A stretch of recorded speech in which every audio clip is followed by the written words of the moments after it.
The morning mist hung over Normandy like a funeral shroud, and Private Thomas Harding pressed his back against the cold stone wall of a farmhouse that had survived 3 centuries of peace only to meet its end in the summer of 1944. His fingers traced the metal body of the PIAT launcher resting across his knees, a weapon so ugly and awkward that the men joked it looked like something stolen from a plumber's workshop rather than issued by His Majesty's army. The projector, Infantry, anti-tank weighed 32 pounds empty, required the strength of 2 men to cock properly, and had an effective range that meant you had to let a German tank get close enough to read the fear in your eyes before you could hope to stop it.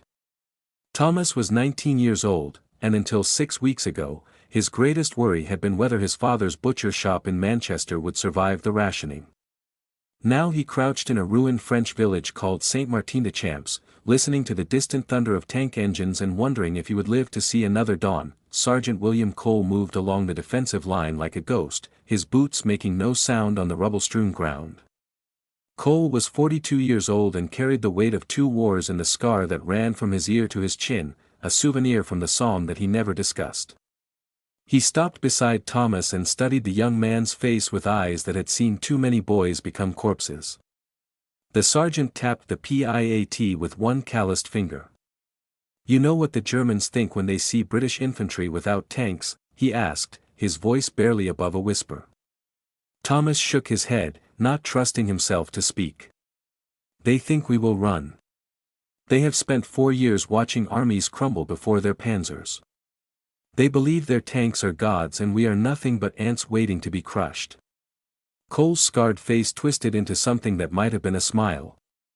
"This ugly thing in your hands is how ants kill gods." The rumbling grew louder, and word spread down the line in urgent whispers: 3 Panzer IV tanks approaching from the East Road, accompanied by a full company of German infantry. Lieutenant David Marsh gathered his squad leaders in the shadow of the ruined church, his young face pale but determined. Their orders were brutally simple. Hold the crossroads until reinforcements arrived. The junction controlled access to 2 supply routes feeding the beachhead, and if the Germans took it, 2 British battalions would be cut off and destroyed. Marsh looked at the faces of his men and saw the mathematics of despair reflected in their eyes.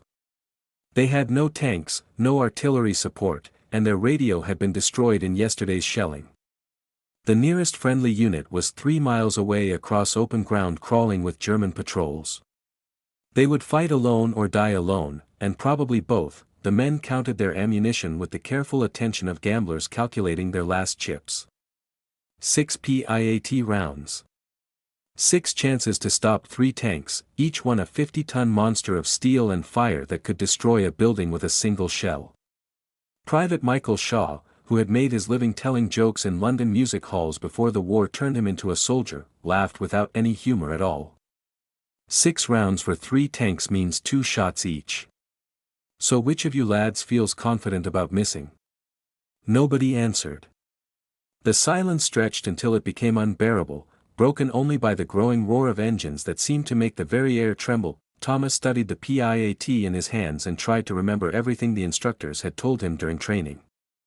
The weapon fired a shaped charge bomb that could penetrate the armor of most German tanks, but only if you hit them in the right place at the right angle from close enough range. The Panzer IV's main gun could kill from 1,000 yards away. The PIAT required you to close to 100 yards or less. The mathematics were simple and terrible.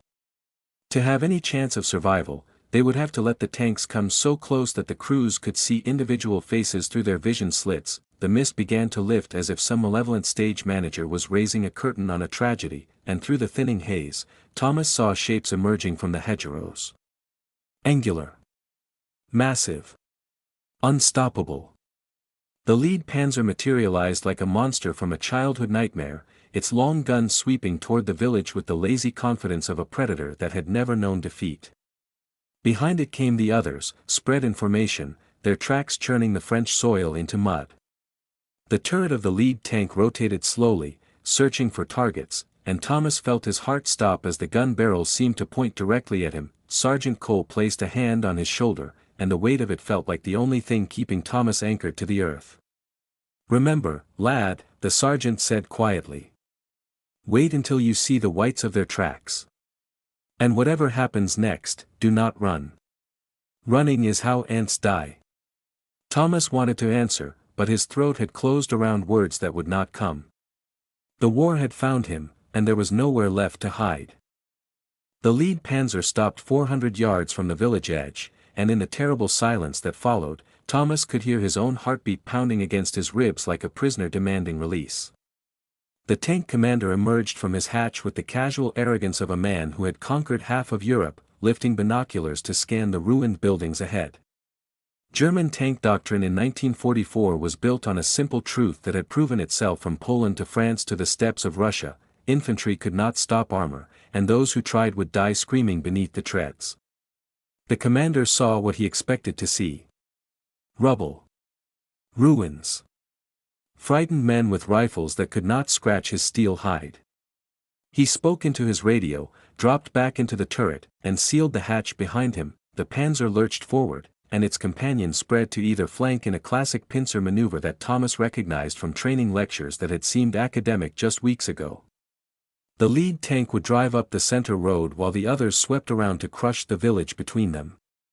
Behind the armor came German infantry, jogging forward in disciplined lines, using the tanks as mobile shields because they knew what every soldier in Europe knew. When panzers attacked, enemy infantry ran or died.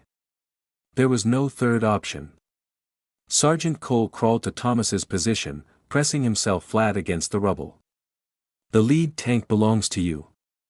Wait until it reaches the church wall, then put your round into the side armor just below the turret. That is where the hull is weakest. His scarred face was calm, almost peaceful. And Thomas? Do not miss.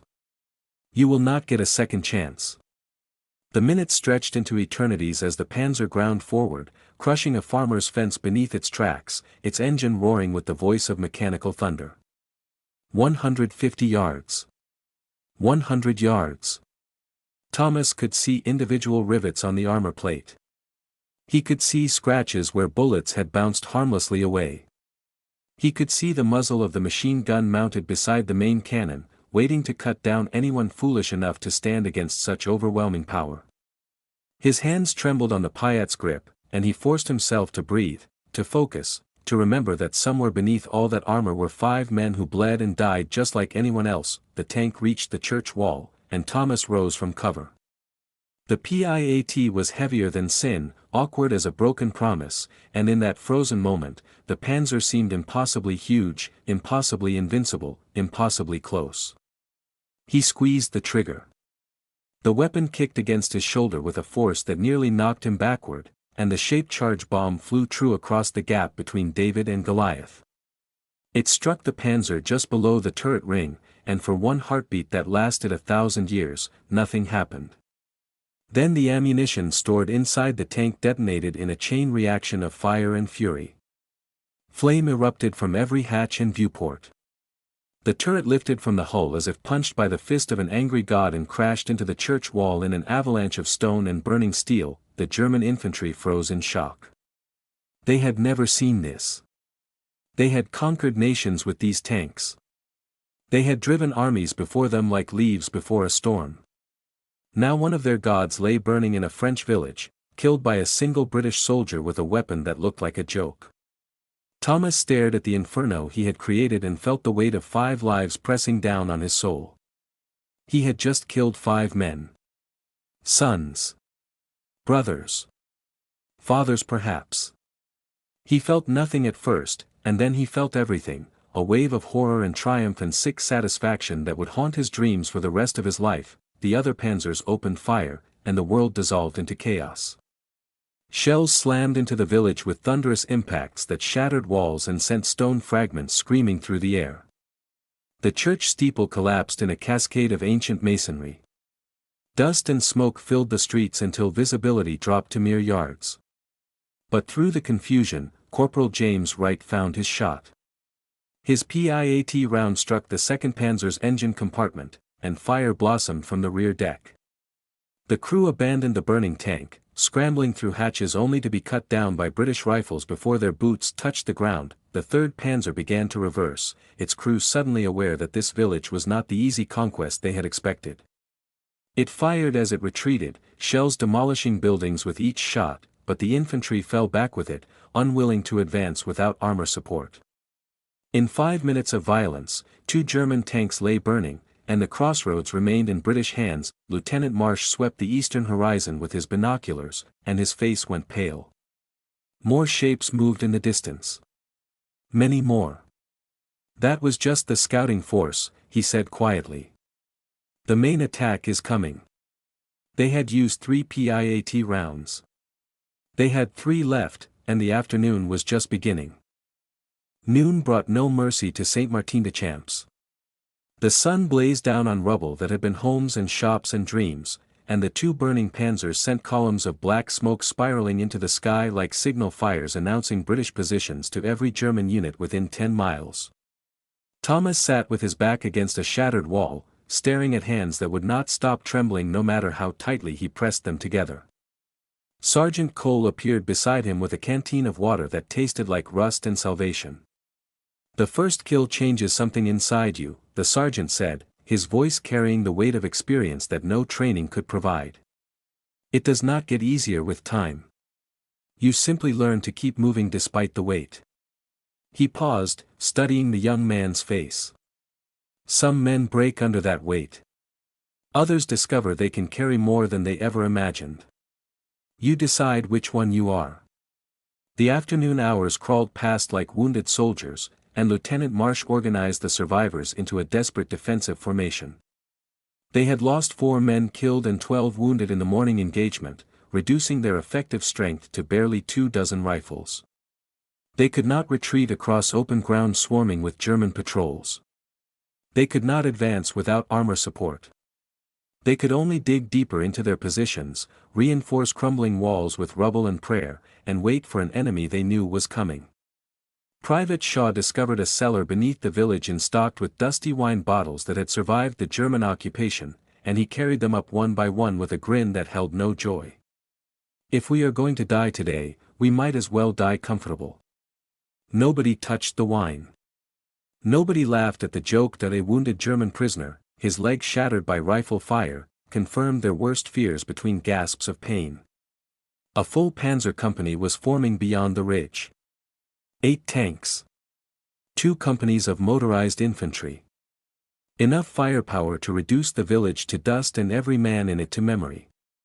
Marsh performed calculations that felt like writing his own death warrant. 8 tanks against 3 PIAT rounds meant 5 tanks would reach them without any means of resistance. The mathematics of warfare had always been cruel, but this was arithmetic written in blood. "We need to be clever," Marsh told his sergeants in the shadow of the ruined church.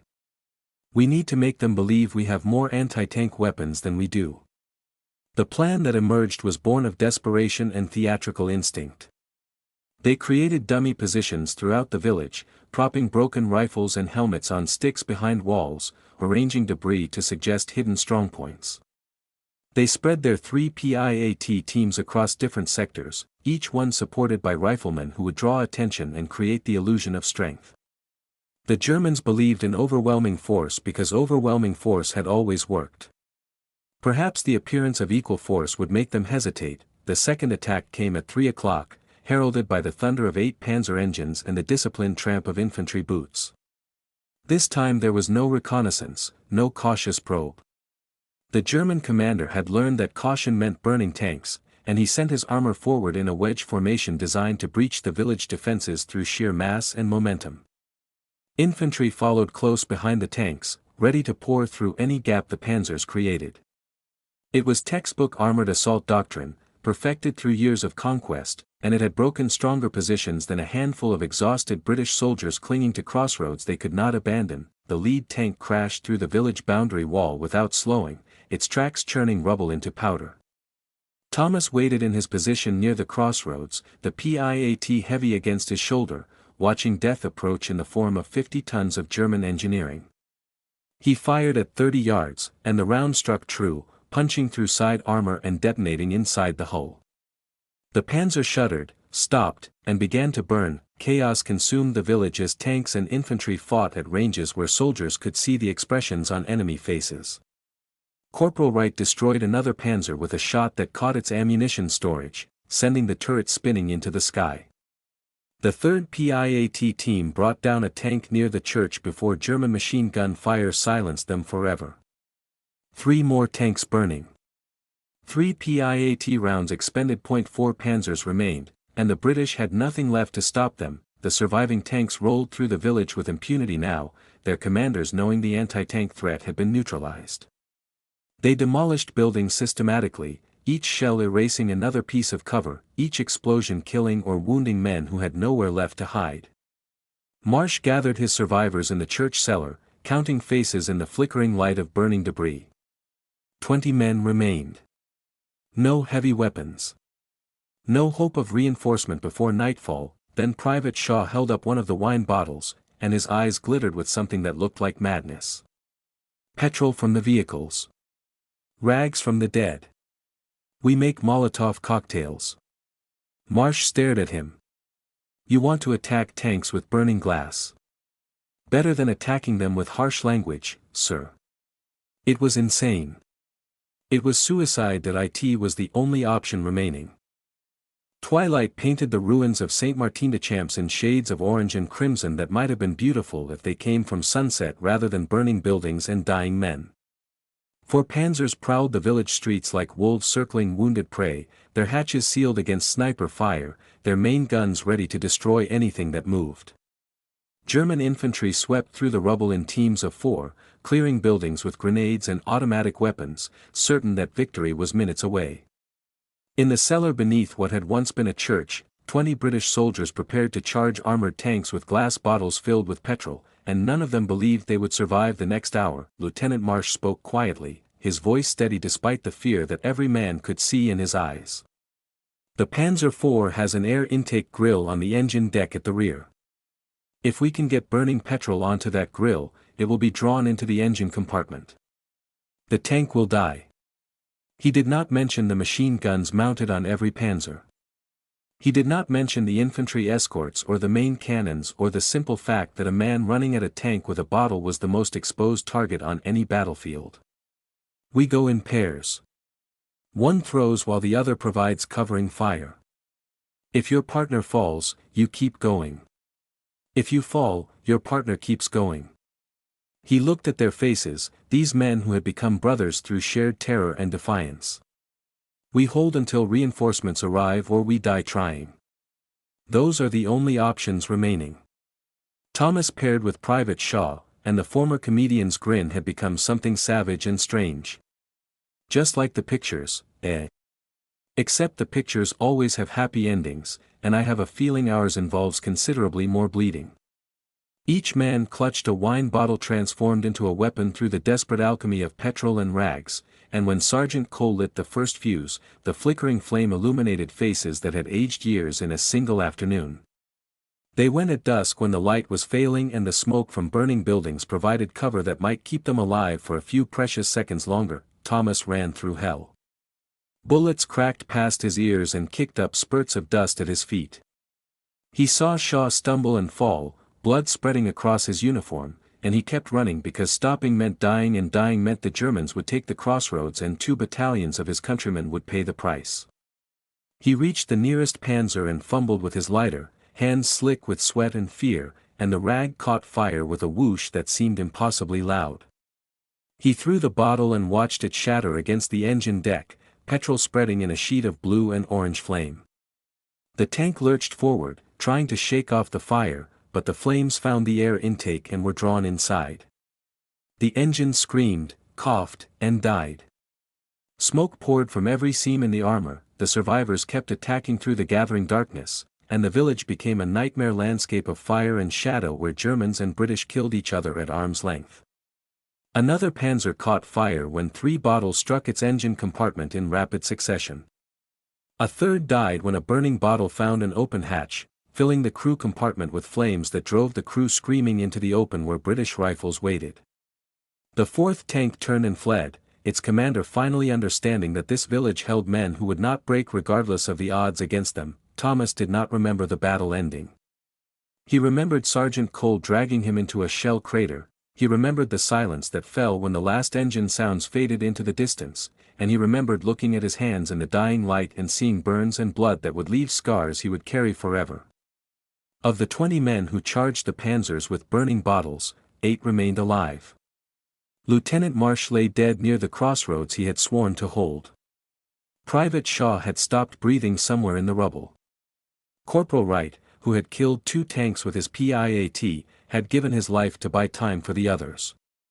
The price of victory was measured in friends who would never laugh again. Reinforcements arrived at midnight, a column of British armor and infantry that found a crossroads held by 8 exhausted men surrounded by the burning hulks of 6 German tanks. The commander of the relief force stood in the ruins and tried to understand what he was seeing. "How did you stop them?" he asked Sergeant Cole. "You had nothing but rifles and determination." Cole looked at the fires still burning in the darkness, at the bodies still waiting for burial, at Thomas Harding sitting alone with a piece of shrapnel clutched in his fist like a talisman. "We had PIATs until they ran out. We had wine bottles filled with petrol when the PIATs were gone. We had orders to hold this crossroads." He paused, and when he spoke again, his voice carried the weight of everything they had lost and everything they had saved. "And we had lads who would not run, no matter what the Germans sent against them." Thomas walked through the village as dawn broke over France, and the light revealed destruction that seemed impossible for human beings to survive. In his pocket, he carried a fragment of steel from the first Panzer he had killed, a reminder that ordinary men could destroy gods if they refused to accept that defeat was inevitable. The Germans had expected British infantry to flee from their tanks. They had built an empire on that expectation. They had been wrong.